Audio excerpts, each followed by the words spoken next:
Okay, so right here we have set up for a elevated deadlift.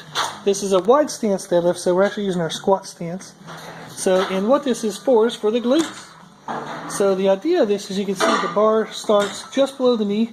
She has to push and kind of squeeze her hips into the bar.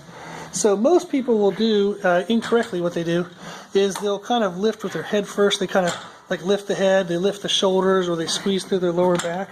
So they'll lift and kind of flex this area. Instead, we want to be focusing on this, the bottom of the glute. So you want to think of that area being stretched and then drive it into the bar. Stretch and drive. So you're not lifting the bar or lifting yourself. You're actually driving your hips back and driving your hips forward. So that's the motion. Where the motion comes from is right there, forward and backward. That'll make sure that you get a lot more glutes out of your actual glute exercise. Cool? Okay, so here we are for another set of these deadlifts. I figured I'd point out a couple more things that'll help get more glute involvement.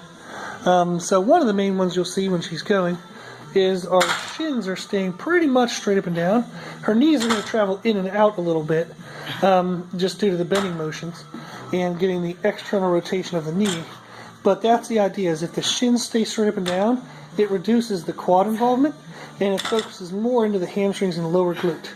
And again, if you don't over-involve the upper and lower back, if you don't squeeze through your lower back, by combining the vertical shin and not squeezing through there, the only things left to squeeze is your upper hamstring and your glute, and especially the lower glute.